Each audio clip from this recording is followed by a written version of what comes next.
I still remember the sound before the scream, the thin hiss of the shower, steady as rain on glass, and then a door slammed so hard it cracked the tiles. By the time I reached the hallway, Karen was already inside my bathroom. She wasn't alone. 2 HOA board members stood behind her, cell phones raised like badges of authority. Steam filled the air, curling around my daughter's voice, a terrified, pleading sound I hadn't heard since she was little. "Please." "I'm not doing anything wrong." Karen's reply cut through it like a blade. "There's a water restriction in effect. You people think you're above the rules." And then she did it. She yanked open the glass door and grabbed my daughter by the wrist. The towel slipped, her wet hair clung to her face, and her body folded into panic. I froze. For a second, I didn't see an HOA president. I saw a stranger dragging my disabled daughter out of the shower in our own home. Then headlights flashed through the window. A police cruiser stopped outside. The front door opened. My husband stepped in, his badge catching the light like judgment itself. He saw Karen's hand on our daughter's arm. And his voice, calm, steady, trained, broke the silence. "Ma'am, remove your hand. You're under arrest." That moment, one trembling towel, one furious father, would turn our quiet street into a national headline before the day was over. Before that day, our world was painfully ordinary, the kind of quiet suburb people brag about when they say they escaped the city. Maplewood was a place of morning sprinklers, barking dogs, and coffee mugs balanced on porch rails. Everyone waved, everyone smiled, and everyone secretly resented everyone else. We had moved here 5 years ago, back when my husband, Daniel, transferred to a smaller precinct after 20 years in the city police. He wanted peace. I wanted space for Suda to heal. Our daughter was 17, born with partial paralysis on her left side after a complicated birth. But you'd never know it from her spirit. She was bright, funny, and endlessly patient, the kind of girl who thanked the mailman and baked cookies for the trash collectors. Our mornings followed a rhythm. Daniel left at 7:30 sharp, the crisp sound of his uniform belt echoing through the hall. I'd brew coffee, water the small rose bushes near the gate, and help Suda through her physical therapy before school. It wasn't glamorous, but it was ours. A quiet, routine life wrapped in simple joys. Then the drought came, or at least the panic about it did. A few houses over, lawns started dying and whispers started spreading. The HOA, led by Karen Fields, called an emergency meeting. Karen was the kind of woman who wore her authority like perfume, strong, invasive, impossible to ignore. She'd been HOA president for 6 years and treated the neighborhood like a private kingdom. "We must preserve water at all costs," she'd declared at the meeting, holding up a stack of printed bylaws. "Violators will face fines, and enforcement will be strict." I'd smiled politely then, unaware that strict meant Karen would soon be breaking into my house with a phone camera and a sense of entitlement that bordered on criminal. Back then, I still believed that rules were meant to protect people. I didn't know that sometimes they protected the powerful and punished the quiet. It happened on a Thursday afternoon, the kind of afternoon that smelled like sun-warmed concrete and laundry detergent. Suda had just finished her therapy session and asked if she could take a shower. I nodded, distracted by an email from my office. We'd reduced our water use by half that month. I even collected rinse water for the plants. We followed every rule, but for Karen Fields, following the rules wasn't enough. She needed to be the enforcer. Around 4:10 p.m., I heard the first knock, sharp, impatient, like someone trying to wake the dead. When I opened the front door, Karen was already halfway inside, clipboard in hand, 2 other HOA board members flanking her like bodyguards.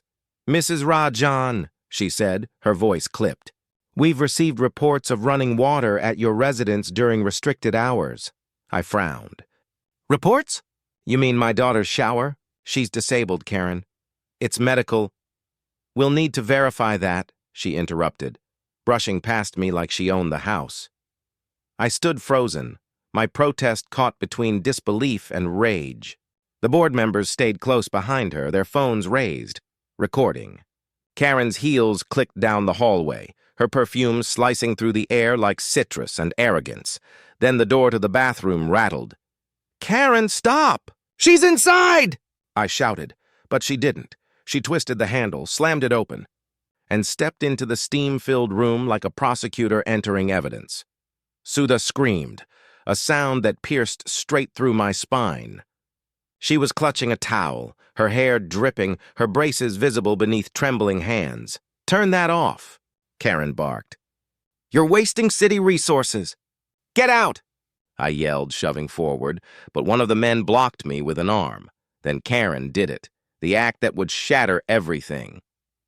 She reached forward, grabbed Sudha's arm, and dragged her halfway out of the shower stall. "This is harassment," I cried. Karen looked at me with a smirk that still burns in my memory. "Then call the HOA, dear. I am the HOA." It was that sentence, so smug, so final, that made me realize I was no longer dealing with a neighbor. I was dealing with a tyrant wearing a yellow sweater, and that's when headlights flooded the living room. Daniel's cruiser pulled up to the curb, red and blue lights flashing through the curtains. He was home early, and the storm Karen had started was about to turn into a reckoning she'd never forget. Daniel's voice didn't rise. It didn't have to. He'd spent his entire career learning how to make men with guns freeze by simply speaking quietly. That same calm power now filled our tiny bathroom. Karen turned, startled, still clutching the towel around my daughter's arm. "Officer, this isn't what it looks like." Daniel's hand went to his body cam. Click. The light blinked red. "Good," he said evenly, "because now it's on record." For a moment, the whole house held its breath. The steam still hung in the air, and the sound of dripping water filled the silence between every heartbeat. Behind Daniel, the flashing red and blue lights from his cruiser painted the hallway walls. Justice bleeding into our home. Sudha was shaking, her lips blue from shock. I wrapped my arms around her, pulling her close. Karen finally released her grip, stumbling backward. One of the HOA men lowered his phone, suddenly aware that they weren't documenting her authority anymore. They were documenting her crime. Daniel looked at them all, one by one. "No one leaves this house until I call it in," he said. His tone controlled, his eyes unreadable. Karen tried to recover her voice. "We were enforcing an HOA violation. By entering a private home? By touching a minor? Without consent?" He interrupted. "That's not enforcement. That's trespassing, assault, and unlawful restraint." She went pale. Behind her, one of the board members whispered, "We told you this was too far." Daniel turned to me. "Get her dressed. I'll handle this." That was all. No yelling, no rage, just the quiet certainty of a man who'd spent his life serving justice and was now watching it unfold in his own home. As I guided Sudha away, I heard him speak into his radio. "Dispatch. This is Officer Rajan. I need backup at my residence. 3 suspects. Unlawful entry and physical assault of a disabled minor." And then, as I closed the door to our bedroom, I heard Karen's trembling voice for the first time that day. "Backup?" "You're joking." Daniel's answer was steady as a pulse. "No, ma'am. I'm recording." It was the quietest sound of revenge I'd ever heard. Not anger, not noise, just procedure. The police backup arrived in under 8 minutes. But by then, the neighborhood was already awake. Curious faces appeared through half-open curtains. Phone cameras glowed like fireflies. Karen and her 2 board members stood frozen in my living room, drenched in the pulsing red-blue light from the cruisers outside. Daniel's partner, Officer Moore, entered first, clipboard in hand, his tone dry and official. "Dispatch received a domestic disturbance call, but this looks like a full-scale HOA invasion." Karen tried to regain control of the narrative. "This is a misunderstanding. We have the authority to enforce—" "Ma'am," Moore interrupted, "your authority ends at the property line. You crossed into a private residence without consent. That's criminal trespass." He turned to Daniel. "Do we cuff them now or wait for the report?" Daniel's voice didn't waver. "Now. Body cams rolling." The clink of handcuffs echoed through the house. Karen's composure cracked. The 2 men behind her went pale. One stammered, "We didn't know she'd actually—" But Moore cut him off. "Tell it to the judge. Outside, neighbors gathered on the sidewalk. Some looked stunned. Others, the ones Karen had fined for grass length or mailbox color, looked quietly satisfied. I held Suda close on the porch. She was wrapped in a blanket now, still trembling but trying to breathe evenly. The paramedic checked her pulse and nodded softly. She's shaken but stable. We'll take her in for evaluation. When the paramedics left, Daniel approached me. His face was unreadable, the face of a man balancing two roles, officer and father. You okay? He asked quietly. I nodded, though the truth was, my body still felt like glass. This won't stop here, I whispered. Karen won't go quietly. He looked at me then, calm, certain. Good, he said, because neither will I. Within an hour, local reporters were at the gate. Someone had live-streamed the arrest, and the clip was already spreading online. The headline the next morning read, HOA president arrested for assaulting disabled teen, caught live by police body cam. But what the cameras didn't show was how deep this went. The hidden network of HOA cover-ups, falsified fines and intimidation tactics that Daniel's investigation would soon uncover. Karen thought she'd made a spectacle. She had no idea she'd just opened a criminal case. By Sunday morning, the story had left our cul-de-sac and hit every local channel. Neighbors who once defended the HOA now avoided Karen's name like a curse. But the real storm was only beginning, because while Karen spent the weekend calling lawyers, Daniel spent it in his office, writing a report that would dismantle everything she'd built. He wasn't just any patrol officer. Before transferring to Maplewood, he'd served 15 years with the Internal Affairs Division, the unit that investigates corruption inside law enforcement. He understood systems, paperwork, and the power of evidence better than anyone I knew. Now he was turning that same precision toward the HOA. Our dining table became an evidence board. Printed copies of Karen's bylaws, the footage from Daniel's body cam, screenshots from the HOA's online portal showing inspection fines with no signatures, and emails from residents she'd bullied into silence. Daniel's partner, Officer Moore, dropped by late that night. You're really going after them? He asked, setting down coffee. Daniel nodded. I'm not going after anyone. I'm just doing my job. They turned a neighborhood rule book into a weapon. He clicked play on the footage. Karen's voice filled the room again, sharp, arrogant, and self-incriminating. Then call the HOA. I am the HOA. Moore winced. That's not leadership. That's a confession. I watched Daniel's jaw tighten. He'd seen plenty of injustice in his life, but this was personal. We'll do it by the book, he said finally. No shouting, no revenge. Just truth. The next morning, he contacted the county prosecutor's office, forwarding every file with a chain of custody tag. Then he called the Department of Housing and Community Development, requesting an audit of the HOA's finances. Within hours, 2 investigators confirmed what he already suspected. Karen had been misusing community funds for years. Landscaping contracts routed to her brother-in-law. Maintenance charges for repairs that never happened. Even fake legal fees billed to residents who questioned her. It was no longer about trespass or assault. It was fraud, extortion, and abuse of authority. And Daniel's evidence trail was airtight.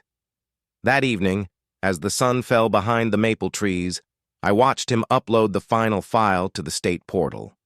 He didn't look angry, just resolute. You know what the best part of a clean investigation is? He asked. I shook my head. You don't need to chase revenge. The truth chases them for you. By the next sunrise, the HOA that once controlled every mailbox, fence, and flower bed in Maplewood wasn't just under fire, it was under criminal investigation. By Monday evening, the neighborhood that once whispered in fear of Karen was suddenly wide awake. The air felt different, lighter, sharper, charged with something like courage. Daniel sat at his desk, his laptop glowing with reports, timestamps, and links. He wasn't pacing or plotting. He was building. Each keystroke was deliberate, every file labeled, every clip time-stamped. If this were an operation, he said calmly, we'd call it Operation Clean Block. I smiled faintly. Fitting. What Karen didn't know was that her own arrogance had supplied most of the ammunition. For years, she'd demanded residents communicate only through the HOA app, a system she bragged was fully transparent. Daniel had quietly filed a subpoena request for that same system. Within 12 hours, the server logs told a story even Karen couldn't delete. There were hundreds of violation notices she'd fabricated, fake timestamps, inflated late fees, even one claiming a resident's dog barked in a tone disruptive to HOA harmony. But that wasn't all. Attached to the notices were screenshots, photos she'd taken by trespassing on private property, evidence she'd collected illegally and proudly sent to her board. It was the digital equivalent of confessing on camera. Daniel called Officer Moore, who looped in a contact from the county cybercrimes unit.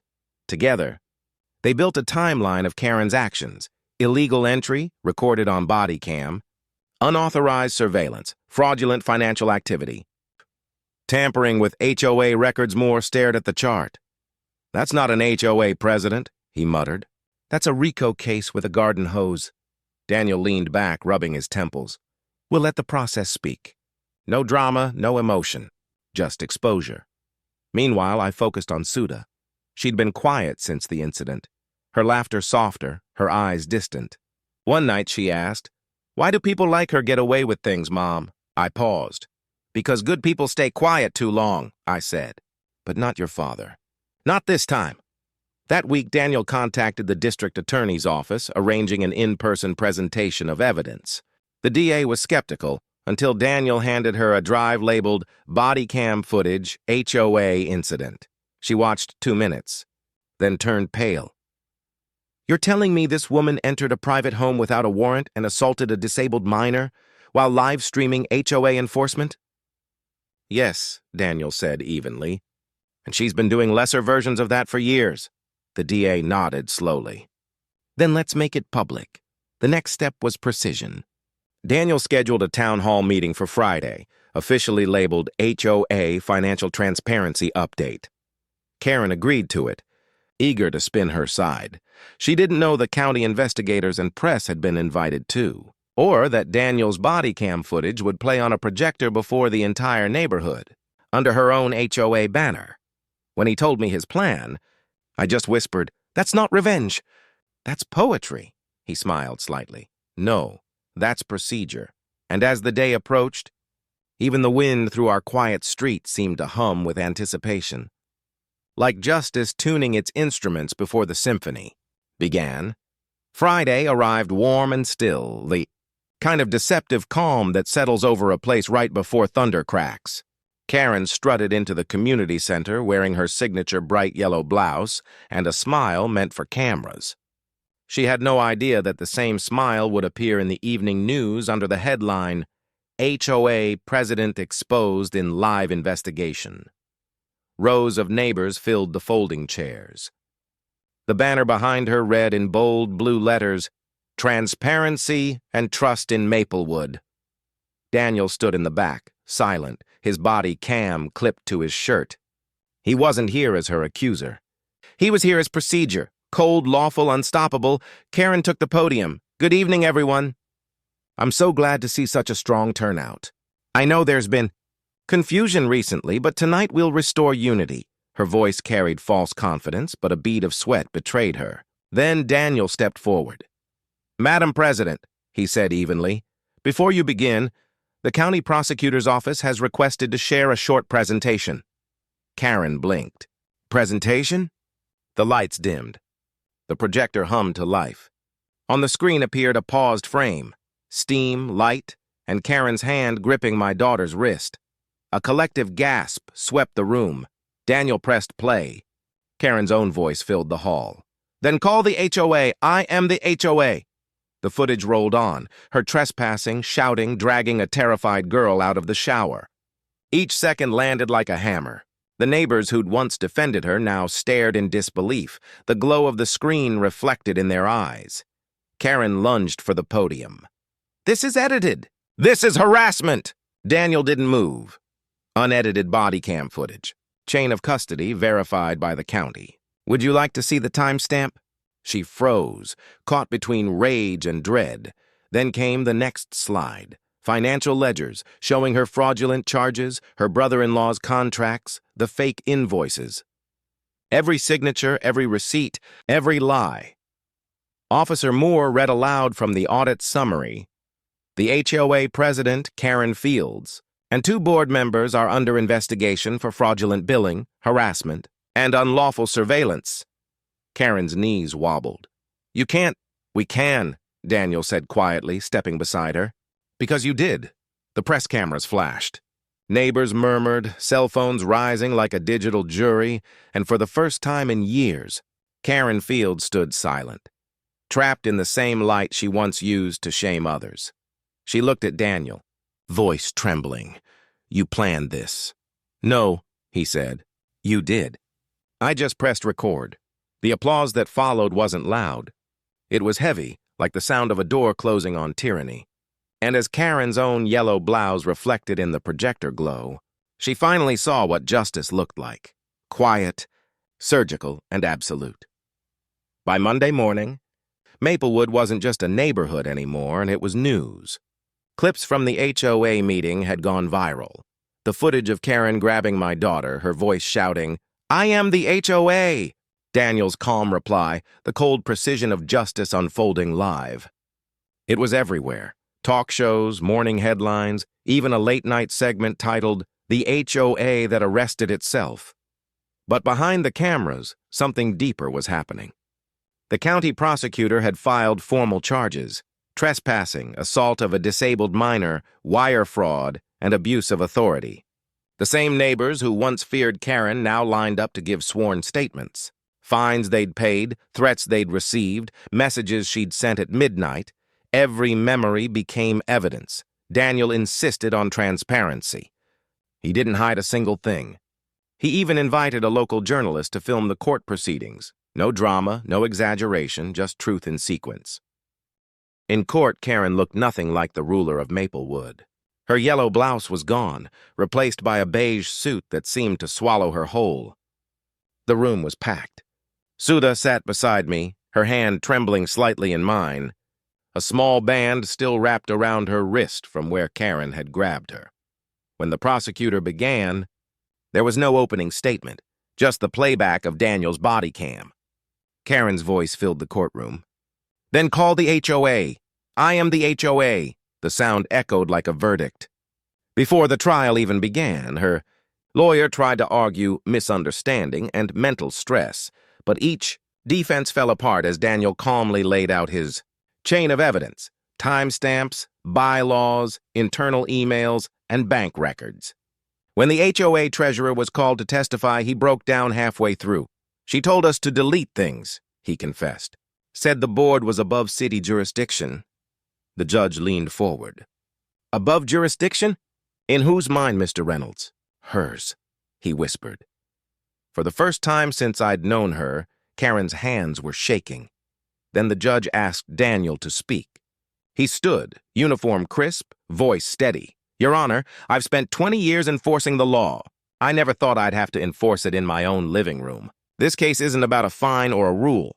It's about the belief that power means protection from consequence." The courtroom was silent. The judge nodded slowly. "You're right, Officer Rajan. And today, consequence returns to Maplewood." Her gavel struck once, sharp as lightning. Karen Fields and 2 board members were found guilty on all counts: restitution, community service, and a permanent ban from holding any HOA, civic, or neighborhood office in the state. As officers escorted her out, Karen looked back at Daniel and me. Her face wasn't angry anymore. It was hollow, like she'd finally seen the reflection she'd spent years avoiding. Justice didn't shout that day. It simply walked her out the same way she'd entered our home: uninvited, unceremonious, and completely exposed. Weeks later, Maplewood felt new, not perfect, but free. The yellow notice of violation papers that once decorated mailboxes had vanished. Lawns grew a little uneven, laughter ran a little louder, and no one seemed afraid of being fined for being human. Daniel transferred out of the HOA jurisdiction completely. His official report had triggered statewide reviews of similar homeowner associations. Within a month, 3 other boards were audited, all under investigation. It wasn't vengeance. It was reform. Karen, meanwhile, faced a sentence that carried its own poetry. The judge had listened carefully during sentencing, and when she spoke, her tone was surgical. Miss Fields, you imposed humiliation as punishment. You abused oversight as ownership. Therefore, your community service will be symbolic of what you took, dignity and privacy. Karen's eyes lifted, uncertain. You will serve 6 months under the county housing department, assigned to maintain the very homes you once governed. Her assignment, repainting mailboxes, trimming public hedges and washing the sidewalks outside the Maplewood Community Center under supervision. The same neighbors she'd fined for improper maintenance now walked past her, coffee cups in hand. No longer afraid, I saw her once. Late afternoon, orange vest. Head bowed as she scrubbed graffiti off a wall near the HOA office. When she looked up and saw me, the sunlight caught her eyes. They weren't cold anymore, just tired. Human. She hesitated, then whispered, I'm sorry. I nodded. I know, I said softly. Just finish what you started, but this time, make it better. She smiled faintly, the first honest expression I'd ever seen on her. At home, Suda had started therapy again, this time not just for her leg, but for the fear that came after. Daniel built her a new shower, reinforced doors, privacy locks, soft lights. When she turned on the water for the first time, she looked at me and said, It doesn't sound scary anymore. I held her hand, and we listened to the steady rhythm of the water, not as something stolen or restricted, but as something reclaimed. A mother, a daughter, and the quiet sound of peace running freely through pipes that no longer carried fear. For once, I didn't hear Karen's voice echoing through the walls. Only the sound of my daughter laughing under the water, the purest justice I'd ever witnessed. In the months that followed, life returned to a steady rhythm. But nothing about us, or Maplewood, was ever quite the same. The lawn still shimmered in the morning light. The mailboxes still stood in neat rows, but there was something new threaded between the houses. Empathy. People talked again, shared again. They checked on one another, not to report, but to connect. Sometimes I'd catch glimpses of Karen in passing, planting flowers along the public park fence, quietly repainting benches she once ordered removed. No clipboard, no camera, just a woman doing the work. Maybe guilt brought her there, or maybe grace finally did. One evening, as Daniel and I sat on the porch watching Suda sketch under the maple tree, he said quietly, Justice isn't about punishment. You know, I looked at him. No, he shook his head. It's about restoration. Fixing what cruelty broke, and I understood what he meant. Because the thing Karen had broken wasn't just rules or trust, it was safety. But Daniel didn't rebuild it with anger. He rebuilt it with truth. The same truth that now lived in every conversation on our street. Every wave between neighbors, every unguarded laugh Suda gave without fear. Peace, I realized, doesn't always arrive with silence. Sometimes it comes with the sound of running water, steady, healing, unstoppable. We had been violated in our own home, but we ended up reclaiming something far greater than privacy. We reclaimed community, and for the first time in years, Maplewood finally felt like home again. Maybe this story isn't just about a corrupt HOA or even about justice served. It's about the thin line between power and control, and what happens when the wrong person believes those two things are the same. Karen thought she was enforcing order, but what she broke was trust, safety, and peace. And what my husband restored was all three. If someone invaded your home, humiliated your child, and tried to justify it with rules, what would you have done? Would you have shouted, or would you have waited, calmly, for truth to do the shouting for you? Tell me below, because sometimes the most powerful justice isn't loud or violent. It's a quiet man turning on his body cam. It's a mother standing by her daughter. It's a neighborhood learning what compassion really means. If this story moved you, subscribe for more true stories of justice, courage, and calm revenge. Because in the end, no matter how dark the moment, truth always finds the light.